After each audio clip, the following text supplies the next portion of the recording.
En la cena familiar, todos elogiaban a mis padres por 15 años de sacrificio. Levanté mi copa. Las mentiras expiran, y las suyas acaban de hacerlo. Silencio. Mi madre se quedó helada. No tenía ni idea de que había visto la mansión, los coches, al hermano, enfermo y sano. No discutí. Solo sonreí. Y terminé todo con un solo toque. Durante 15 años, yo, Marcela Ramírez, de 38 años, envié a mis padres 55,000 pesos al mes para salvar la vida de mi hermano. Afirmaban que se estaba muriendo de una grave afección cardíaca, crítica, sin esperanza sin mi ayuda. Mi esposo y yo vivíamos con lo justo, saltándonos vacaciones, comiendo comidas baratas, poniendo cada peso extra en sus manos.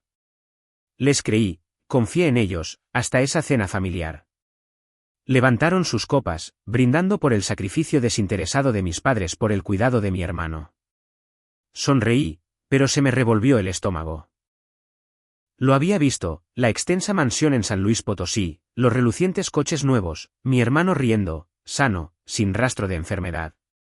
Pensaban que yo no sabía nada, la tonta que seguiría pagando para siempre. Sus voces engreídas goteaban orgullo mientras se burlaban de mi fe en ellos. No grité ni lloré. Levanté mi copa, miré a mi madre a los ojos y dije, las mentiras expiran, y las suyas acaban de hacerlo. Silencio. Su rostro se congeló. No tenía ni idea de que ya había descubierto su engaño.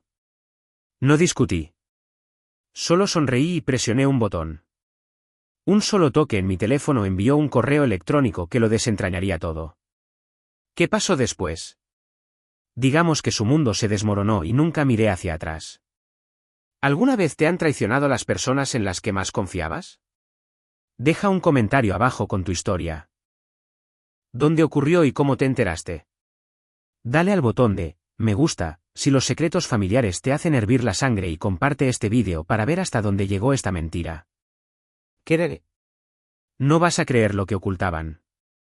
En un modesto barrio en San Luis Potosí, Santiago Vargas, de 10 años, estaba de pie en silencio junto a la ventana, observando a su padre mimar a su hermano menor. Ricardo Montoya, de 50 años, un severo gerente de banco con cabello prematuramente canoso y ojos agudos, colmaba a Leonardo Montoya, su hijo de 8 años de su segundo matrimonio, de elogios, bicicletas nuevas y costoso equipo de béisbol. Mientras tanto, Santiago, el hijo del primer matrimonio fallido de Ricardo, solo recibía ropa de segunda mano y miradas frías. Aprendió pronto que él era el error que su padre deseaba olvidar. Francisca Montoya, de 48 años, la madrastra de Santiago, era una mujer elegante con una sonrisa amable pero distante. Intentaba parecer amable, una palmada en el hombro, un educado, ¿ya comiste? Pero su verdadero afecto estaba reservado para Leonardo, el hijo que había llevado en su vientre y criado desde su nacimiento. Santiago podía sentirlo claramente, un dolor silencioso, como si fuera simplemente un invitado en su propia casa. El favoritismo de Ricardo era todo menos sutil. Cuando Leonardo garabateaba un dibujo tosco, Ricardo lo colgaba en el refrigerador, presumiendo ante los vecinos, mi hijo es un genio. Sin embargo, cuando Santiago traía a casa un boletín de calificaciones lleno de dieces, la única respuesta era un murmullo, sigue así. A los 12 años, Santiago construyó un modelo de cohete para la Feria de Ciencias, dedicándole semanas. Ricardo no apareció, estaba ocupado entrenando al equipo de ligas menores de Leonardo. Francisca asintió ante el trofeo, diciendo, qué bonito, pero sus ojos seguían los zapatos embarrados de su hijo. Santiago se tragó su dolor y juró que algún día demostraría su valía. A los 16 años, Santiago se sumergió en sus estudios, obteniendo las mejores calificaciones y uniéndose al club de debate, haciendo todo lo posible por destacar. Pero una noche, escuchó a Ricardo decirle a un vecino, Leonardo es la verdadera estrella. El pecho de Santiago se oprimió. Aún así, siguió adelante. A los 18, obtuvo una beca completa para el Tecnológico de Monterrey. Ricardo no lo felicitó, simplemente le preguntó cuándo ayudaría a Leonardo con sus solicitudes para la universidad. Francisca le preparó un almuerzo para el viaje, su único gesto de afecto, aunque se sintió hueco. En Monterrey, Santiago conoció a Marcela Ramírez, una estudiante de ciencias de la computación de 20 años con cabello corto, ojos agudos y un don para ver a través de las personas. Se hicieron amigos durante las largas noches de estudio en la biblioteca, compartiendo historias de sus vidas. Santiago le habló de San Luis Potosí, de la sombra de Leonardo que se cernía sobre todo. Marcela escuchó, apretando la mandíbula mientras él describía el favoritismo de Ricardo. Tu padre no es justo, dijo ella con firmeza. Eres más de lo que él ve. Sus palabras encendieron una rebelión silenciosa en Santiago. Ya no era el hijo olvidado. Marcela entendía la carga que Santiago llevaba, la constante necesidad de demostrar su valía. Lo animó a centrarse en su propio camino en lugar de buscar la aprobación de su padre. Se enamoraron, construyendo una vida impulsada por una ambición compartida, aunque Santiago nunca escapó del todo de su pasado. Cuando Leonardo, de 15 años, comenzó la preparatoria, Ricardo llamó para pedir consejo sobre su estrella en ascenso. Santiago apretó los dientes, pero aún así ofreció orientación, esperando una pizca de respeto. Francisca envió una carta de agradecimiento, firmando, con amor, mamá, aunque se sintió como una mera cortesía. Años más tarde, mientras Santiago y Marcela se preparaban para casarse, Ricardo apareció inesperadamente. Le dio una palmada en el hombro a su hijo, diciendo, lo has hecho bien, pero pasó toda la visita hablando de la beca de béisbol de Leonardo. Marcela observaba de cerca, entrecerrando los ojos. Llevando a Santiago a un lado, le susurró, tu hermano no es mejor que tú. No dejes que ellos definan quién eres. Santiago asintió, pero la herida persistía. Quería creer que podría liberarse del favoritismo de su padre. De vuelta en San Luis Potosí, las visitas de Santiago se hicieron escasas. Las llamadas de Ricardo siempre eran sobre Leonardo, los partidos, las calificaciones, las victorias. Aún así, Santiago enviaba dinero cada vez que la familia enfrentaba problemas, creyendo que era su deber como hermano mayor. Pero en el fondo, una pregunta silenciosa seguía creciendo, ¿sería alguna vez suficiente para mi padre? En un pequeño apartamento de Monterrey, Marcela revisaba su cuenta bancaria cada vez más reducida. Ella y su esposo, Santiago, vivían de un sueldo al otro. Su modesta vida estaba moldeada por una sola decisión, enviar 55,000 pesos cada mes a su familia en San Luis Potosí. Creían que Leonardo, el hermano menor de Santiago, estaba luchando contra una afección cardíaca y sobrevivía solo gracias a costosos tratamientos. Marcela, una ingeniera de software que trabajaba largas horas, y Santiago, un profesor de secundaria que corregía trabajos hasta altas horas de la noche, reunían lo que podían para mantener esos pagos. Nunca lo cuestionaron. La familia era la familia, y Santiago sentía que era su deber. Su hogar era austero, amueblado con mesas de segunda mano y un sofá que crujía. Las citas nocturnas significaban pizza para llevar en lugar de restaurantes. Las vacaciones estaban fuera de su alcance, reemplazadas por turnos adicionales y trabajos secundarios. Una vez, Marcela encontró una casa acogedora en venta en una tranquila colonia en San Nicolás de los Garza, perfecta para formar una familia. Le mostró a Santiago el anuncio, con los ojos llenos de esperanza. Él dudó, luego negó con la cabeza. Leonardo nos necesita, dijo con pesadumbre. La casa permaneció solo como una foto en su teléfono, un sueño que archivaron para mantener vivo a su hermano. El padre de Santiago llamaba a menudo, con tono urgente, actualizándolo sobre las supuestas estancias hospitalarias de Leonardo. Francisca, la madrastra de Santiago, enviaba notas de agradecimiento escritas a mano elogiando su generosidad. Marcela leía cada una, trazando la caligrafía pulcra, pero algo la inquietaba. Las cartas se sentían ensayadas, demasiado perfectas.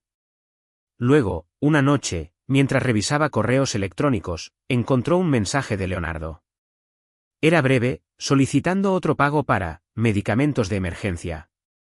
La dirección del remitente parecía extraña, ligeramente diferente del dominio habitual del hospital. Marcela frunció el ceño, sintiendo un nudo en el estómago. Aún no se lo dijo a Santiago, no queriendo desafiar su lealtad, pero la duda comenzó a arraigarse. Empezó a prestar más atención. Santiago manejaba la mayoría de las llamadas familiares, asintiendo mientras su padre describía la última crisis de Leonardo. Marcela escuchó notando cómo la voz de Ricardo cambiaba cuando ella entraba en la habitación. ¿Todo bien?, preguntó más tarde, manteniendo un tono ligero. Él se encogió de hombros. Solo están preocupados por mi hermano, dijo, pero su voz carecía de convicción. Marcela comenzó a guardar copias de los correos electrónicos, notando pequeñas inconsistencias, fechas que no coincidían, términos médicos vagos. No presionó a Santiago, sabiendo cuán profundamente quería creer la historia de su familia. Sus sacrificios seguían acumulándose. Marcela se saltó una conferencia de trabajo para reducir costos. Santiago rechazó una cena de premiación para profesores, citando problemas financieros. Dejaron de hablar de la casa, aunque Marcela a veces sorprendía a Santiago mirando anuncios inmobiliarios, con el rostro lleno de anhelo. Estamos haciendo lo correcto, murmuraba, casi para sí mismo. Marcela asentía, pero su inquietud crecía. Investigó más a fondo, cruzando transferencias bancarias con correos electrónicos. Los totales eran asombrosos, más de 9 millones de pesos enviados en 15 años. Los ahorros de su vida se habían ido a San Luis Potosí. Una noche, Marcela sentó a Santiago. Tu padre envió otra solicitud, dijo, mostrando su teléfono. Esta es de una cuenta nueva. Santiago frunció el ceño, con la frente arrugada. Probablemente sea solo una confusión, respondió, aunque su tono era incierto. Marcela no discutió, pero comenzó a llevar un registro privado de cada transferencia y correo electrónico. No estaba lista para acusar a nadie. Todavía no. La devoción de Santiago por su familia era profunda, forjada por años de intentar demostrar su valía. Lo amaba por eso, pero no podía ignorar las grietas que aparecían en su historia. El punto de quiebre llegó durante una llamada de Francisca. Su voz era cálida, agradeciéndoles por salvar a su hijo. Pero Marcela captó un desliz, una mención al coche nuevo de Leonardo antes de que Francisca se corrigiera rápidamente. El pulso de Marcela se aceleró. No la confrontó, pero archivó el detalle. Santiago notó su silencio esa noche. ¿Estás bien?, preguntó suavemente. Solo cansada, mintió, no lista para destrozar su confianza. Pero sus dudas se habían convertido en una tormenta. Su rutina continuó, trabajo, facturas y las interminables transferencias a San Luis Potosí. Marcela guardó sus sospechas para sí misma, esperando el momento adecuado. Pero el peso de esas decisiones se hacía más fuerte cada día, y sabía que la verdad se estaba acercando. El sol de San Luis Potosí se ponía cuando Santiago y Marcela llegaron para la cena familiar. El agarre de Santiago se tensó en el volante después de su viaje de 5 horas desde Monterrey. Marcela se ajustó la bufanda, su mente repasando los extraños correos electrónicos de su cuñado. Salieron del coche y fueron recibidos por una casa enorme con altas columnas y arbustos bien cuidados, un marcado contraste con su pequeño apartamento. 2 todoterrenos relucientes estaban en la entrada, su cromo atrapando la última luz. El pulso de Marcela se aceleró, pero mantuvo el rostro sereno, mirando a su esposo. Adentro, Ricardo les dio la bienvenida, su voz resonando con una calidez practicada. Francisca ponía la mesa, con una sonrisa forzada, mientras Leonardo, de hombros anchos y bronceado, entraba lanzando una pelota de fútbol. Santiago se quedó helado, con los ojos fijos en su hermano menor, que parecía de todo menos enfermo. ¿Te ves bien?, logró decir Santiago, con la voz vacilante. Leonardo sonrió y le dio una palmada en el hombro. Mejor que nunca, hermano. La mandíbula de Marcela se tensó, sus sospechas de aquellos correos electrónicos ahora ardían con certeza. Comenzó la cena, platos llenos de bistec y vino fluyendo libremente. Ricardo levantó una copa, brindando por la unidad familiar y su propio apoyo incansable a la recuperación de Leonardo. Francisca asintió, repitiendo sus palabras. Marcela observaba en silencio mientras Leonardo se reía de sus recientes vacaciones. «Qué bien», murmuró ella, con un tono agudo que pasó desapercibido. Santiago intentó unirse a la conversación, mencionando a sus estudiantes, pero su padre lo interrumpió, presumiendo del nuevo ascenso de Leonardo. La habitación se sentía más pequeña, el aire denso de fingimiento. Entonces sucedió. Leonardo se reclinó, sonriendo con suficiencia. Sigues enviando esos cheques, ¿verdad, Santiago? Como un buen tonto. Ricardo se rió entre dientes, y Francisca apartó la mirada, con las manos temblando. El rostro de Santiago se enrojeció, su tenedor cayó con estrépito sobre el plato. El corazón de Marcela latía con fuerza. Lo vio todo claramente ahora, el engaño, la burla, la traición. Habían contado con la lealtad de Santiago, con que él sería demasiado devoto para cuestionarlos. Sus dedos rozaron el teléfono en su bolsillo, donde había redactado un correo electrónico a la Comisión Nacional Bancaria y de Valores detallando las cuentas sospechosas de Ricardo. No dudó. Mientras se servía el postre, Ricardo se jactaba de su hogar ganado con tanto esfuerzo, señalando el candelabro de arriba. Francisca mencionó un nuevo barco que habían comprado, y luego vaciló bajo la mirada fija de Marcela. La voz de Santiago salió baja y tensa. Dijiste que Leonardo se estaba muriendo. Ricardo hizo un gesto displicente con la mano. Está bien ahora, gracias a nosotros. Leonardo resopló, añadiendo, realmente te lo creíste, ¿verdad? Las palabras golpearon a Santiago como un mazazo, sus manos temblaban. Marcela se levantó, su silla raspando contra el suelo. Tu padre ha sido claro, le dijo a Santiago, con un tono tranquilo pero firme. Nos han estado usando. Se volvió hacia Ricardo, con los ojos fríos. ¿Crees que no nos daríamos cuenta? Ricardo y Francisca jadearon, pero Leonardo solo se rió, arrojando su servilleta a un lado. Tranquila, es solo familia ayudando a la familia. La respiración de Santiago se cortó, su rostro pálido. Lo había dado todo años de sacrificio y sueños por esto. Marcela no discutió. Sacó su teléfono, con el pulgar suspendido sobre la pantalla. La sonrisa confiada de Ricardo vaciló, sintiendo su determinación. Francisca se acercó, tartamudeando, Marcela, por favor, hablemos. Pero era demasiado tarde. Marcela presionó enviar. El correo electrónico a la comisión de supervisión, lleno de pruebas de las artimañas de Ricardo, se había ido. La habitación quedó en silencio, sus rostros congelados. Las mentiras expiran, dijo ella con calma. Y las suyas acaban de hacerlo. Santiago la miró, la sorpresa dando paso a la comprensión. Se puso de pie a su lado, su voz tranquila pero firme. Me usaste, le dijo a su padre. Ricardo se burló, pero la inquietud brilló en sus ojos. Leonardo se inclinó hacia adelante, con una mueca de desprecio. ¿Qué vas a hacer, Santiago? ¿Llorar por ello? Marcela guardó su teléfono en el bolsillo, su expresión indescifrable. Había puesto en marcha algo irreversible, y ellos aún no lo sabían. La cena terminó abruptamente, excusas murmuradas mientras Ricardo y Francisca recogían los platos. Leonardo le lanzó a Santiago una sonrisa burlona antes de subir las escaleras. Marcela tomó la mano de su esposo, llevándolo al coche. Ninguno de los dos habló durante el viaje de regreso, la mansión encogiéndose en el espejo retrovisor. La verdad había salido a la luz, y con un solo toque, Marcela lo había cambiado todo. De vuelta en Monterrey, Marcela abrió su computadora portátil al amanecer, sus dedos volando sobre el teclado.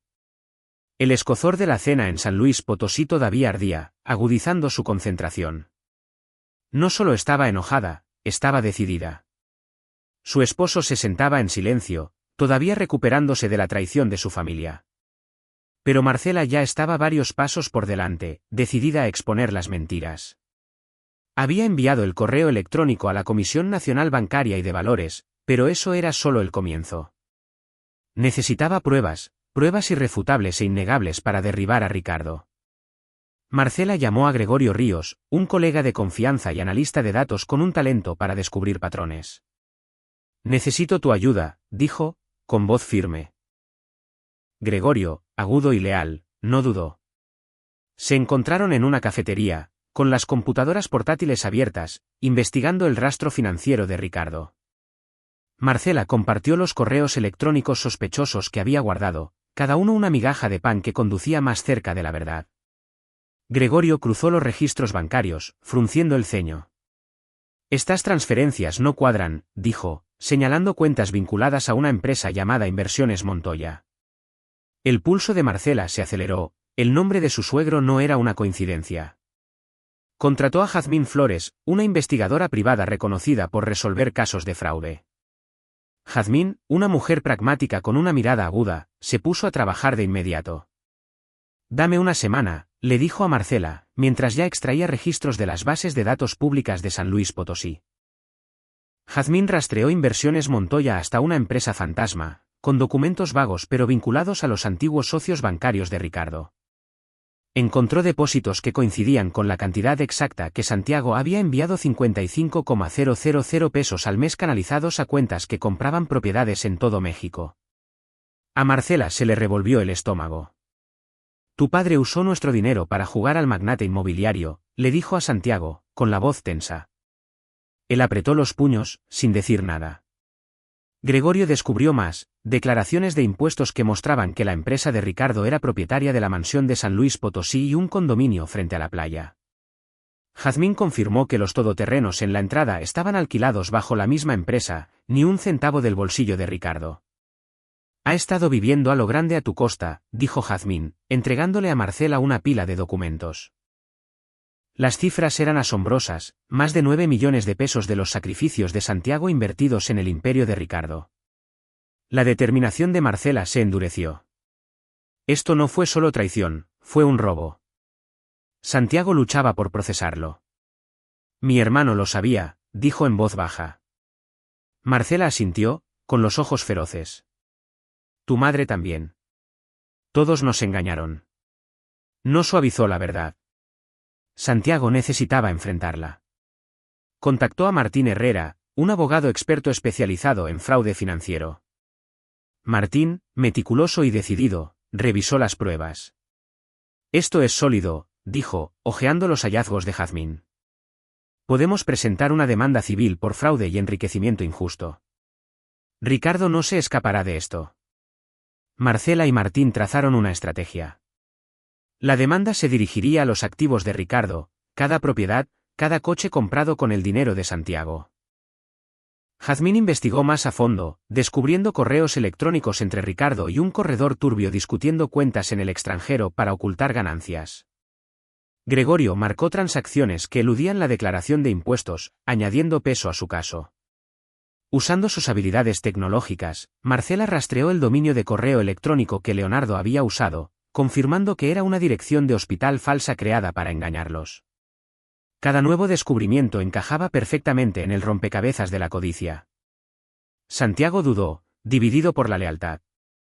«Siguen siendo familia», dijo una noche, con la voz quebrada. Marcela le tomó la mano. «Ellos eligieron el dinero por encima de ti, Santiago. Estamos luchando por lo que es justo». Sus palabras lo tranquilizaron. Asintió y firmó los documentos legales que Martín había preparado. La demanda nombraba a Ricardo, Francisca y Leonardo como cómplices, acusándolos de orquestar un plan de una década. Marcela sintió una oleada de determinación. No solo estaba vengando su pérdida, estaba desmantelando sus mentiras. Martín les advirtió que no sería rápido. «Los tribunales se mueven lentamente, pero los tenemos acorralados», dijo. Jazmín se mantuvo al tanto de los movimientos de Ricardo, informando que había comenzado a liquidar activos, claramente sintiendo el peligro. Marcela no se sorprendió. Su suegro era astuto, pero ella era más inteligente. Ella y Gregorio construyeron una cronología detallada de cada pago, vinculándolo a las escrituras de las propiedades. Jazmín entrevistó a un excolega de Ricardo, quien admitió saber sobre la empresa falsa pero guardó silencio a cambio de una parte. Las pruebas eran irrefutables. A medida que la demanda tomaba forma, Marcela sintió un cambio. Ya no era solo la esposa de Santiago. Era su escudo, convirtiendo su dolor en poder. Santiago también comenzó a verlo, su ira silenciosa alimentando su lucha. Juntos, estaban listos para enfrentar a su familia en los tribunales y derribar la fachada que Ricardo había construido. La verdad ya no estaba oculta. Se había convertido en su arma. Un martes tranquilo, Marcela envió el correo electrónico que lo cambió todo. Su informe a la Comisión Nacional Bancaria y de Valores desencadenó una investigación a gran escala sobre las cuentas de Ricardo Montoya. En cuestión de meses, las autoridades actuaron con rapidez, congelando sus fondos e incautando los activos vinculados a Inversiones Montoya. La mansión de San Luis Potosí, con sus altas columnas blancas, fue clausurada. Los relucientes todoterrenos desaparecieron de la entrada, embargados por el Estado. Un condominio frente a la playa en la cartera de Ricardo fue subastado para pagar multas. El imperio construido con el dinero de Santiago se derrumbó de la noche a la mañana. Marcela y Santiago vieron las noticias desde Monterrey. Su modesto apartamento era ahora un lugar de tranquila determinación. Martín Herrera, su abogado, los llamó a su oficina. El Estado tiene suficiente para hundirlos, dijo con calma. ¿Quieren reunirse? La mandíbula de Santiago se tensó, pero Marcela asintió. Que vengan, respondió, con tono firme. Había sacrificado años por una mentira, y ahora la verdad estaba desmantelando el mundo de Ricardo. La reunión tuvo lugar en la oficina de Martín en Monterrey, una elegante sala con paredes de cristal. Ricardo, Francisca y Leonardo llegaron con aspecto agotado. La arrogancia de Ricardo había desaparecido, reemplazada por una postura encorvada y derrotada. Francisca apretaba un pañuelo, con los ojos rojos. Leonardo, antes el atleta engreído, se encorvaba en su silla, evitando el contacto visual. Marcela se sentó junto a su esposo, con la mirada firme, mientras Martín hojeaba los documentos. El aire estaba cargado, el silencio solo roto por el crujido de los papeles. Ricardo habló primero, con voz temblorosa. Nunca quisimos que llegara tan lejos, dijo, mirando a Santiago. Eres mi hijo. Necesitábamos ayuda. Los ojos de Santiago se entrecerraron, sus dedos agarrando la silla. Necesitabas mi dinero, respondió, con voz baja y afilada. Francisca sollozó, extendiendo una mano hacia él. Pensamos que estábamos protegiendo a Leonardo, tartamudeó. Marcela se inclinó hacia adelante, con la voz fría. ¿Protegerlo de qué? ¿De una enfermedad falsa? Nos robaron, Francisca. Leonardo se movió inquieto. No todo eran mentiras, murmuró. Marcela se volvió hacia él, con los ojos encendidos. Tu hermano renunció a todo por ti, dijo, sus palabras cortando profundamente. Te reíste en su cara. Leonardo se estremeció, su bravuconería desaparecida. Ricardo lo intentó de nuevo, con la desesperación asomando. Podemos arreglar esto, Santiago. Retira la demanda. Somos familia. La expresión de Santiago se endureció. Dejaron de ser familia cuando me llamaron tonto, dijo, firme y tranquilo. Martín deslizó un documento sobre la mesa, pruebas de cuentas fraudulentas, facturas médicas falsificadas y propiedades compradas con los pagos de Santiago. Se enfrentan a cargos tanto civiles como penales, afirmó, profesional y firme. Francisca jadeó, el pañuelo se le escapó de los dedos. Lo perderemos todo, susurró. Marcela no parpadeó. Ya lo hicieron, dijo, su voz como el acero. El rostro de Ricardo se contrajo, la ira y el miedo mezclándose. Marcela, nos estás destrozando, dijo, señalándola. Ella no se inmutó. Ustedes nos destrozaron cuando mintieron durante 15 años, replicó. Tu padre construyó un castillo sobre nuestros sacrificios, Santiago. No tiene derecho a suplicar ahora. Santiago asintió, su resolución inquebrantable. Miró a su padre, a su madrastra, a su hermano. Ustedes eligieron esto, dijo, de manera final y firme.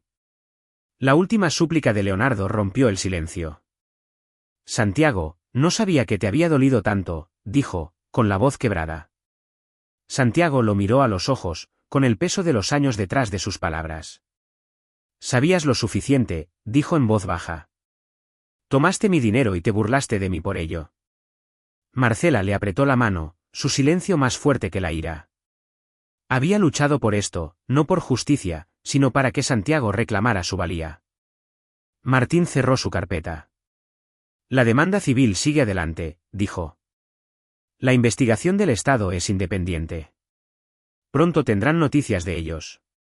Los hombros de Ricardo se hundieron, su rostro pálido. Francisca lloraba abiertamente, pero nadie la consoló. Leonardo miraba al suelo, con las manos temblando. La reunión terminó sin más palabras. Marcela y Santiago permanecieron sentados, con las manos aún entrelazadas. Mientras conducían a casa, el horizonte de Monterrey se alzaba ante ellos. Santiago rompió el silencio. Pensé que me sentiría culpable, murmuró. Marcela lo miró, sus ojos suavizándose por primera vez ese día. No les debes nada, dijo. El peso de la victoria era grande, pero era suyo. El imperio de Ricardo había desaparecido, y la verdad finalmente los había liberado. 3 años después, Santiago recibió una llamada sobre su padre que reavivó su determinación. Felipe Prado, un excolega de Ricardo de sus días en el banco, lo contactó con una advertencia. Está en las andadas otra vez, murmuró Felipe, con tono grave. Santiago, ahora con 43 años, sintió un nudo familiar apretarse en su estómago. Las artimañas de su padre ya le habían costado años de ahorros. Pero esta vez, no se trataba de venganza. Se trataba de proteger a otra persona. Santiago se encontró con Felipe en un restaurante en Monterrey, el aire denso con el olor a café y tocino frito.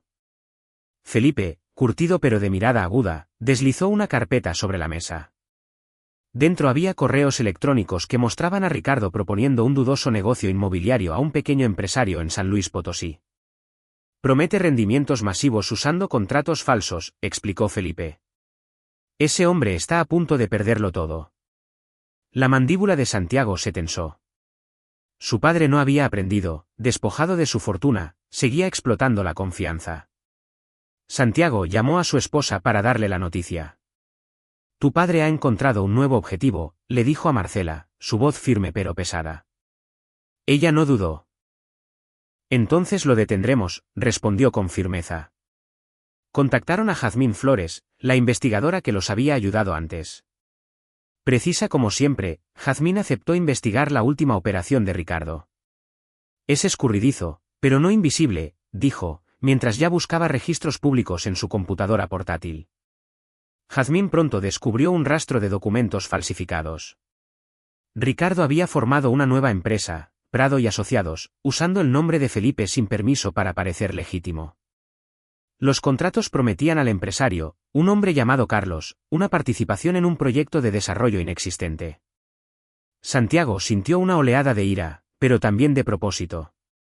No va a destruir otra vida, le dijo a Marcela, con los ojos feroces. Ella asintió, su mano encontrando la suya. Terminaremos con esto. Actuaron rápidamente.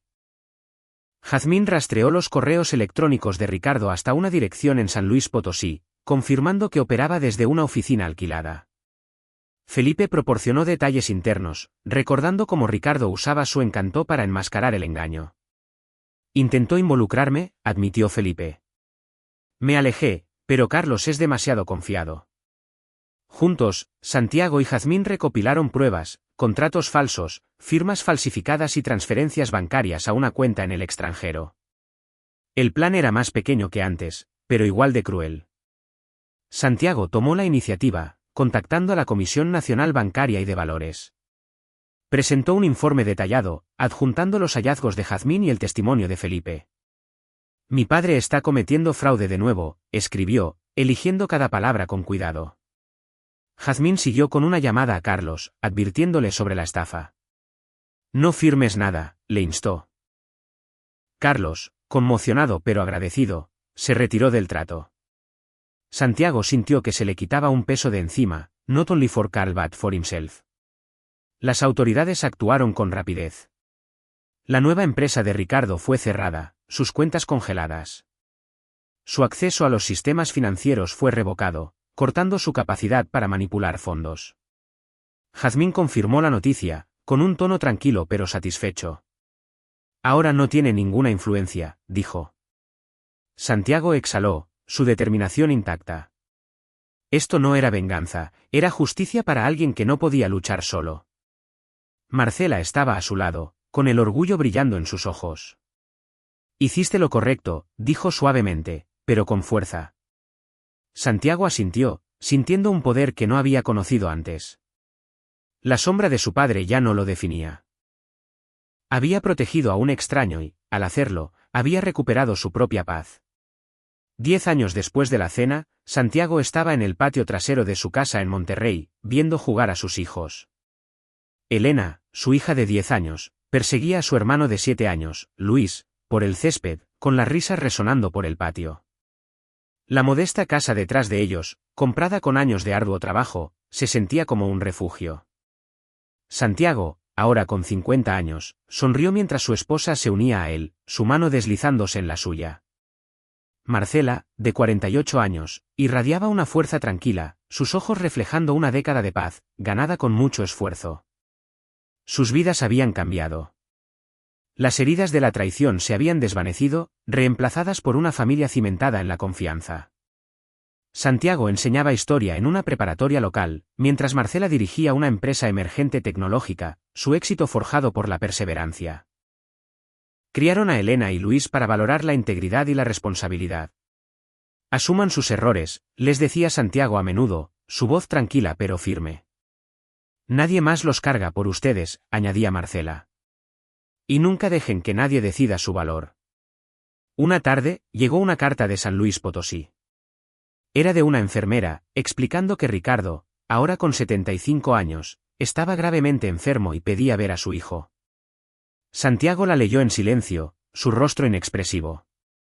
Marcela observaba, apoyando una mano en su hombro. Tu padre está intentando contactarte, dijo suavemente. Santiago dobló la carta y negó con la cabeza. No tiene derecho a volver ahora, respondió, firme y seguro. El hombre que lo había engañado durante años ya no tenía lugar en sus vidas. La decisión de Santiago no fue impulsada por la ira, sino por la claridad. Había pasado años sacrificándose por una mentira, confundiendo el dolor con el deber. Ahora entendía que el verdadero deber significaba proteger a su familia Elena, Luis y Marcela, no a un padre que lo había utilizado. Envió una breve respuesta a la enfermera, declinando la visita. Le deseo paz, escribió, pero he terminado. Marcela lo apoyó, su silencio firme y seguro. Habían luchado demasiado para reabrir viejas heridas. Elena los escuchó una noche y preguntó, ¿por qué no ves al abuelo? Santiago se arrodilló, mirándola a los ojos. A veces las personas toman decisiones que rompen la confianza, dijo suavemente. Nosotros elegimos a quién dejamos acercarse. Luis, que escuchaba cerca, asintió. Marcela añadió, ustedes dos siempre sabrán quiénes son. Eso es lo que más importa. Sus hijos absorbieron la lección temprano, la familia no es una obligación, se gana. Juntos, Santiago y Marcela construyeron una vida con propósito. Hacían voluntariado en un centro comunitario, enseñando a los niños educación financiera para protegerlos de estafas como las de Ricardo. Santiago compartía su pasado, no para regodearse en el dolor, sino para mostrar cómo las decisiones moldean las vidas. Cada decisión cuenta, les decía a sus estudiantes, sus palabras cargadas con el peso de la experiencia. Marcela asesoraba a mujeres jóvenes en tecnología, animándolas a mantenerse firmes contra la manipulación. Sus vidas se convirtieron en una prueba silenciosa de sanación a través de la acción, no del resentimiento. La carta de San Luis Potosí cruzaba la mente de Santiago de vez en cuando, pero nunca por mucho tiempo como para perturbarlo. Ya no sentía culpa por la ruina de su padre. La enfermedad de Ricardo era el resultado de su propio camino, no una carga para Santiago. Al ver a su esposo aceptar esa verdad, Marcela sintió un profundo orgullo. Su familia estaba completa, no por la riqueza o el perdón, sino porque habían elegido la honestidad y la paz. Una noche, después de que los niños se durmieran, Marcela se sentó junto a Santiago en el porche. Hemos llegado lejos, dijo en voz baja. Les enseñamos a Elena y Luis lo que tu padre nunca aprendió, que la responsabilidad no se trata de lo que debes a los demás. Se trata de ser dueño de tu propia vida. Santiago asintió, su mano cerrándose alrededor de la de ella. Y la libertad viene de dejar ir, dijo. Marcela miró hacia las estrellas, su voz firme. Esta historia no es solo nuestra. Es para cualquiera que haya sido utilizado y piense que tiene que cargar con las mentiras de otra persona. No tienes por qué hacerlo. Tú eliges tu camino, y eso lo es todo. Gracias por ver este vídeo. No olvides darle me gusta y suscribirte al canal de Secretos Revelados para no perderte las últimas historias emocionantes.